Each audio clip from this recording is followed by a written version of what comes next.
You are watching or listening to the Style and Stewardship podcast. On this episode, we're going to be getting into histamine intolerance. This is going to be a follow-up, and this topic gets deep, so we're going to probably do a series on this. As a matter of fact, I'm going to do more of a food version of some of the things that I eat for my histamine intolerance and that I kind of prep for myself for the week in the next video. So stay tuned for that. Make sure that you're subscribed so that you don't miss that. If you have any questions, please be sure to leave them below. And if you think this will be helpful to someone, please do share it. Without further ado, let's hop in. Okay, so thank you for sending in some of your questions, and I totally understand this one. And it was, how do you even begin to figure out which foods are potentially causing issues? Elimination diet, which were with all the different lists as far as low histamine foods online, which was a reputable source. So I will tackle this in the most helpful way that I possibly can. First, I would say that one of the best ways to start to figure out which foods are bothering you the most is going to be something like a low histamine diet, because when we're able to remove some of those things from our diet, we can see, hey, I'm feeling better. And if you're feeling better, it's typically because you're eating something or just ingesting something that isn't agreeing with you right now at this point in time in your life. I also want to say, please consult a medical professional. This is for informational purposes only. I'm sharing my unique experience and what it was like for me going through histamine intolerance, what it's still like for me now, and just some helpful things to hopefully help you along your way. So I wanted to say that. But before I even share a reputable source that I believe really helped me, and before I even share what an elimination diet looked like, I want to say this. The diet is not the problem. So I think that we first have to recognize that. It was what I first had to recognize. It wasn't the foods that was causing my issues. It was the foods that were overloading the issues that I already had going on. So histamine is actually produced in the body, and then we can be taking in foods that are naturally in and of themselves higher in histamine. So that's going to look like things like bone broth. That's going to look like things like kimchi and anything fermented, anything that's aged and cured for a long period of time, because bacterial organisms are just going to grow and proliferate on those things, which is going to make them higher in histamine. And histamine is literally a biogenic amine, right? Well, our food releases that, and histamine is part of our sleep-wake cycle, is part of our, it looks just like food allergies because it's the body's natural attack against allergens, and they just go haywire. So if you struggle with histamine intolerance, you probably already know those things, but I wanted to kind of throw that in there for anyone who's watching this that is not sure if they are struggling with histamine intolerance or not. I'll link the other video that I did where I shared, is it food intolerance or is it something else, and just discovering that I had histamine intolerance. And it's a longer dive into what histamine actually is, but we don't want to get rid of histamine. We need it. The body produces it, but when we're going through a time where our body is just burdened, then we do want to look at our diet and see how we can at least lower that area so that we can begin to heal what's causing this. So histamine intolerance is also tied to a genetic SNP. So that's a genetic polymorphism, and that's a SNP in our DNA, meaning it's something that is that's kind of mutated in our genes. I don't know how else to say that. So that is something that will impact our body's ability to create the enzymes that break histamine down. DAO is the one that's made in the gut and that we hear about the most, which is diamine oxidase, which degrades and breaks down excess histamine in the body in order to move it out. But we also have other enzymes that do that as well. So it's not, so a lot of times in the histamine, I call it the histamine world, we'll hear a lot about DAO, we'll hear a lot about elimination diets, but it's not just those two things. So the food isn't causing it, and the enzyme isn't the only one. There are so many other contributing factors, but what has helped me tremendously was starting there. So when I say starting with a low histamine diet, this is the best low histamine diet. And I say it's the best because it is the same across the board, no matter how many different guides you may pull up online. That's going to be anything that's fermented. I think I may have already said this. That's going to be things that are bone broth. Anytime our meat is sitting out more, or it's not cooked immediately and frozen immediately, that's going to produce more of that microbial activity, that bacterial activity, which is normal. All living food has bacteria on it, including plants and vegetables. And of course, meat goes through a decaying process in a different way than, say, a plant does, but they're all still going to create histamine the longer that they sit out, and the more of an opportunity that things have to just proliferate on them. It is natural. Our bodies we have about, I forget, it's 1 trillion or 2 trillion bacterial organisms that live in our gut. So bacteria, we're surrounded by it. It's on our skin, it's in our mouth, it's in our guts. It's supposed to be there. But when we are getting to a place where we're having more bacteria come into the body than the body can fight off, or if we're having more histamine producing bacteria that come into the body that the body's not able to break down fast enough, then that's when we're going to end up with overload. And those overload symptoms are going to look like allergies, food allergies, gut inflammation, a lot of gut issues, so like diarrhea, IBS. There's so many different things that I could go on and on about, but I wanted to just kind of give that backdrop. I want to give context in case you haven't looked at the other videos. But for the low histamine diet, one of the things that was super helpful to me, thank you, Miss Beth O'Hara. She is at 360 mastcell360.com, and it was the site that I found. Her site is the one that I found a few years ago that really helped me, and was a great jumping off point for me. So when I say reputable, when you ask for reputable source for a low histamine diet, that is where I personally started. But I wanted to also give this caveat. So many of us have unique triggers, and like I said before, it's not just the food. One of the major players in this is going to be gut health issues, and it's going to be toxic exposures. So toxic exposures like mold, and toxic exposures like, I'll use an example and part of my story and how I believe I ended up when histamine started to become, breaking down histamine became an issue for me. And we move around a lot for my husband's job, and we were renting an apartment, and I'll never forget, we had to get it last minute, so we went ahead and got it, but I'll never forget the guy that was showing us the apartment telling us that the reason why our rent was better than everyone else's was because our side of the apartment hadn't been remodeled yet, and the rest of the building had. He also let us know that the rest of the building had been remodeled because they had a fire, a huge fire. So think about this. This apartment had carpet, it had not been remodeled, and smoke is not something that stays contained. Smoke goes everywhere, and just this side of the building, I think they may have painted, may have cleaned the carpets. I don't think they did, but may have cleaned the carpets, and that was it. So we lived in that environment. So that's one of the triggers that I personally had. I had some other ones. I can go into a video about the things that I believe caused my histamine intolerance to actually show up. We also have things in our genes that are going to impact our body's ability to degrade histamine. But I also want to say, we don't want to get rid of histamine. We don't. It is part of our sleep-wake cycle. It is a natural part of our body. It's a part of our digestive process. If I were to get stung by a bee right now, it is my body's natural immune system response to mitigate inflammation and to get white blood cells quickly to that area to clean it up and move it out. It's the reason why we get drainage, because our body is trying to remove that histamine, and it's doing that by thinning out our nasal capillaries, and it is allowing our body to flush toxins out. So we do not want to not have histamine. We're just having issues with it when we are overloaded and bombarded with it.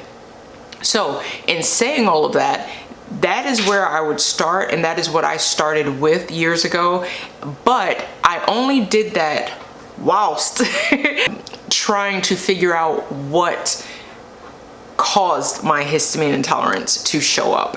And when I look back, I can think, you know, I've always had gut issues and things like that. And there's a huge line, just a huge correlation between histamine intolerance and gut health issues. And I have several of them even as we speak that I have been working through.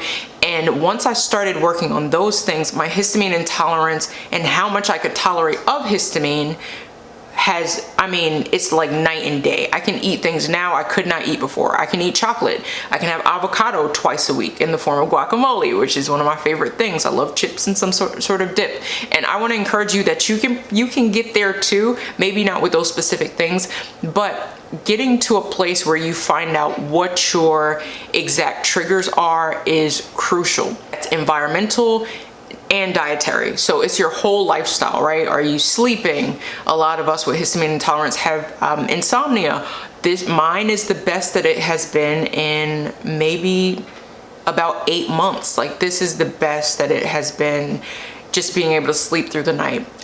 You can check out the video that I did before this, where I shared the supplements that I take and the different things like that. But I want to encourage you to support your body and your foundations holistically first, because DAO, that enzyme that's in our gut, actually needs a lot of nutrients to work well. So if we're just removing things from our diet and just eliminating things, not bringing them back, or not finding an alternative that we can tolerate that has, you know, a similar nutrient profile, then we can be making our symptoms worse and making our issues breaking down histamine even harder for our bodies to do, thus creating more inflammation in the body and more histamine overload. So it's really a holistic approach to this, and it's really important. You can work with someone to figure out what your unique triggers are, but I will share with you some of the things that I did. One of the first things that I did when I started doing the low histamine diet, I did not just cut out everything. I wanted to make sure that I was getting nutrients that I needed, but I wanted to help my body do the process. So I did take ox bile, which was super helpful to me, but I concentrated and focused on my digestion. And what I personally did was I kept track of the things that were causing me issues. So if I ate something, and then the funny thing about histamine is it builds and it compounds over time. So something that I ate on Monday may affect me on Wednesday. So that was kind of my approach to it. So I cut out not everything, but a lot of things that were high histamine, just to start. As far as, there are certain things that I think are really important for all of us to cut out when we're working with our histamine, working with our digestion and things like that. And that is going to be gluten. Specifically, we had gotten to a point, we've been gluten-free before. I was gluten-free for about 2 years, and then I worked some of it back into my diet maybe a year or so ago, called einkorn, because it's EINKORN. And it is one of the original ancient wheats that hasn't been hybridized. It's lower in gluten, and it's one of those that it's not genetically modified, it's not sprayed with like GMO pesticides and all those herbicides and all of those things. And I was able to handle it a little bit, but when my histamine like really got out of control, it was one of the things that I had to cut out. And learning more and more about gluten, I realized why it's a problem for so many people, not just those that are struggling with histamine intolerance, but it's really hard for a lot of people, especially if you already have some sort of gut condition, apart from having celiac disease where you can't go anywhere near gluten. So you can still be gluten sensitive or gluten intolerant, gluten intolerance. I'm sorry, for gluten, basically celiac disease, right? So I cut out gluten because I learned that gluten can cause what I found out that I personally had and was struggling with, and that is leaky gut, which is gut intestinal permeability. And I spoke about that in the last video, but it bears repeating again, because a lot of us that are struggling with the breakdown of histamine, since DAO is created in the gut and that helps to break the histamine down, if we have any sort of gut issues, gut inflammation, we're going to have issues with digestion, but we're also going to have issues with our body's inflammatory response, and part of that is histamine. So part of our inflammatory response from our immune system that reaction is to send out inflammatory mediators, which are going to contain histamine. So that's kind of the way that I approach things, and I look at things as a holistic nutritionist. I look at, what am I eating? What is my body getting? How can I support it? But what's the root cause? I'm always after the why. So it's like, once I figure out, okay, you have histamine intolerance. Why? Okay, what can cause histamine intolerance? Why? So I kind of work my way all the way back until I have an answer that can support how I need to support, rebuild, or just focus, what area of focus my body really needs. So my area of focus is gut health. And that's my area of focus when I work with anyone, really, because that is really the foundation of our health, because of the trillions of bacteria, because of the fact that the immune system is right on the outside of our gut, and our gut lining is only the thickness of a strand of hair. So when we're having things go into our bloodstream and circulate into our body is going to create an inflammatory response, an allergenic response, and it is going to try to get those things out of the body by any means necessary.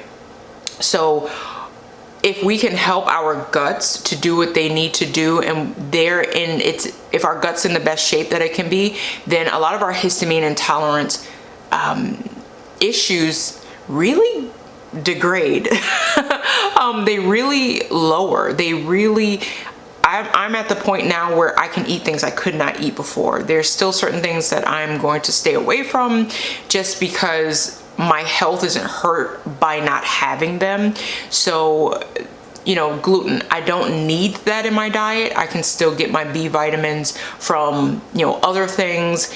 And it's one of those things that affects a lot of us, even if we don't realize it, because of what it can do to the gut lining, which making it more permeable and allowing things to get into the body in circulation that are going to cause that immune response to happen.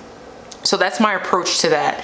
So I really want to encourage you to just know that it is not the food. So the food is not necessarily the issue.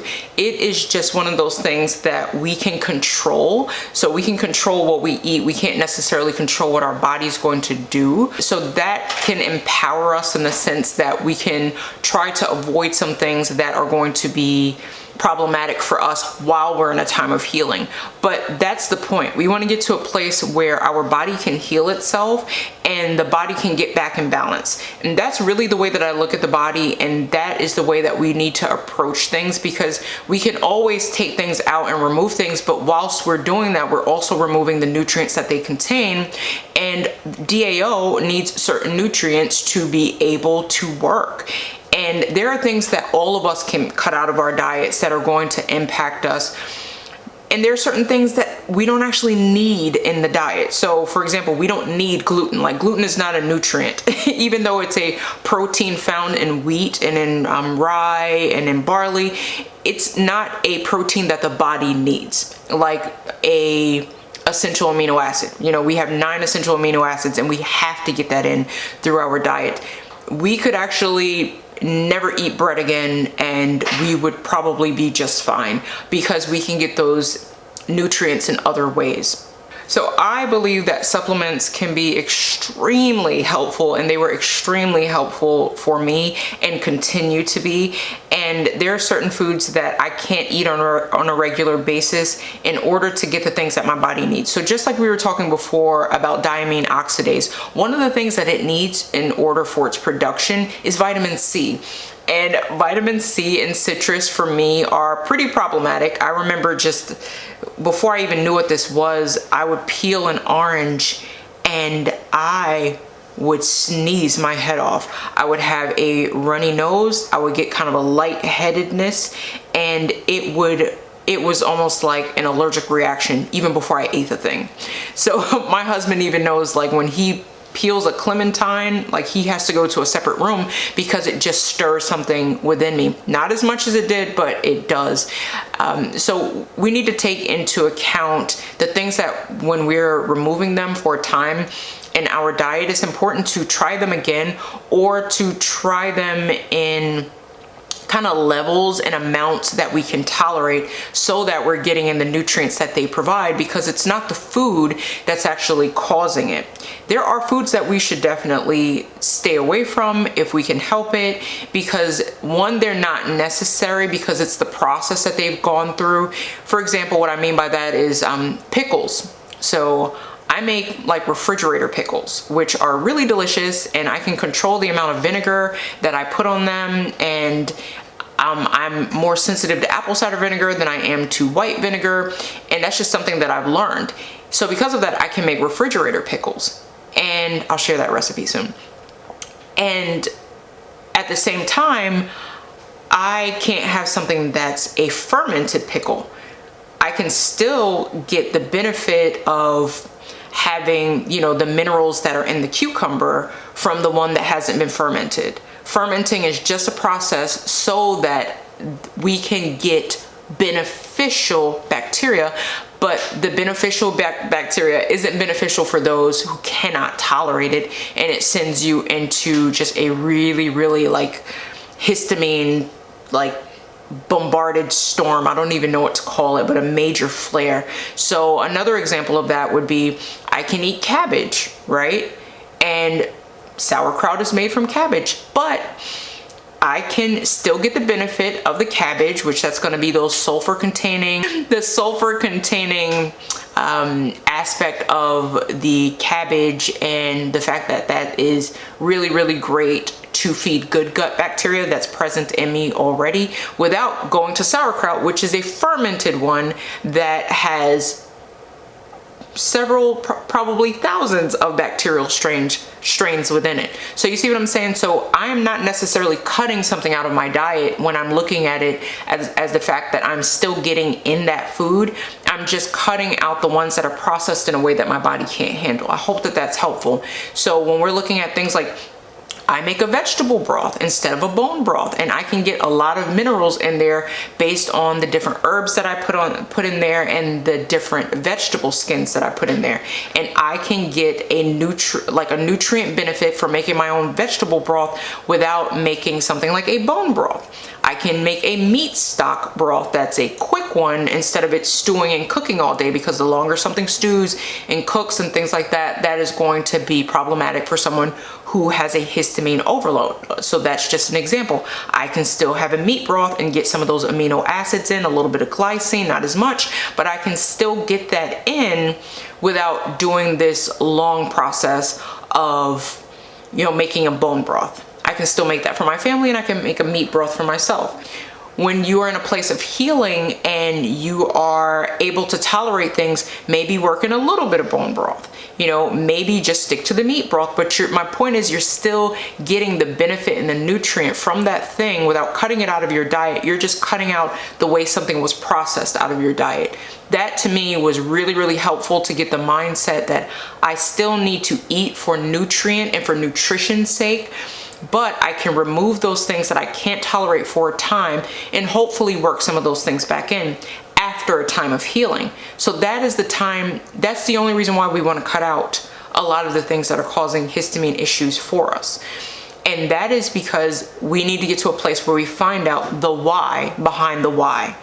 And that is the ultimate game changer, because if you are someone who's struggling with histamine intolerance and you do a low histamine diet for the rest of your life, and you never have certain things, those are certain things that your body is not getting the benefit of having that it needs. We talked about vitamin C a second ago. I use that camu powder, and that is something that I'll probably always supplement with until I can get peppers back in my diet, which are, you know, super high in vitamin C, way higher than citrus fruit. So I don't even have to necessarily eat an orange to get the benefit of having vitamin C from a pepper, once I can get to a place of working that back in my diet. So finding out your unique triggers is going to be the way to go. It's not just cutting things out for the sake of cutting things out. You still want to make sure that you're getting the nutrients that you need in through your food, if you can. and figuring out why is this happening. So you can do genetic testing, which will clue you in and let you know if you have an issue with your body creating the HMNT or the DAO or some of the other degrading histamine enzymes. So that is another place that you can look. The reason why you want to find out what your unique triggers are, and the only way to really do that, is to keep track of what you're eating. And I literally would keep track of what I was eating, and I would try to draw those patterns of what was causing my issues to flare. The last time that I even logged something has been maybe a month or two ago, and I also recognized this, that since our histamine is something that is naturally occurring and we all have it, thank you God, even though having an overload does not feel very good, when we're changing seasons, that is also going to impact it. So what happened about a month ago? Spring. So because of that, that sent my body into a place where I almost it was like I was sick for like 4 or 5 days, and it was pretty bad. And I did all the holistic things that I know to do, and one of those things was to have more nettle, as well as take the nettle pills, as well as take the camu, have it a couple of times a day as opposed to just once, and then supporting my gut and my digestion, making sure that I was eating things that were going to help my body to detox naturally and get rid of some things. So there are a couple different areas and a couple different layers when it comes to histamine intolerance. I would say start with the diet first, figure out what your unique triggers are, but it's not a long-term, in my opinion, in my experience, it's not a long-term solution if you're not also able to get in all the nutrients that your body requires to create DAO, or that your body just needs on a normal physiological foundational level. The next video that I'm going to be sharing is going to be some of the things that I make and I freeze for myself for the week.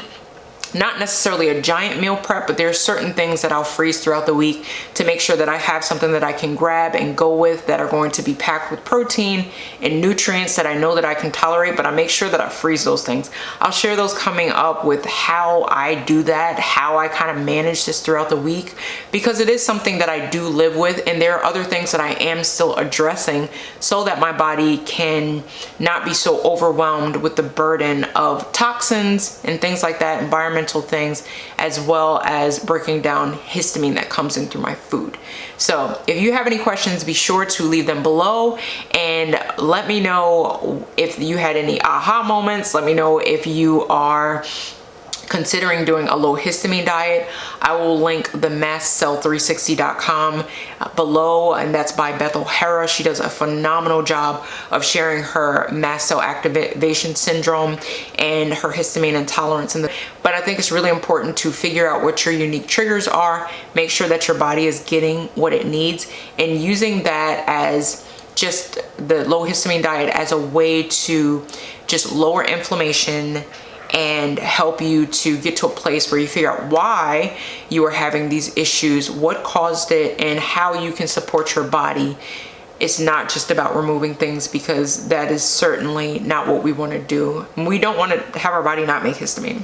So until next time, your life matters. What you do with it matters. So what will you steward well? Peace.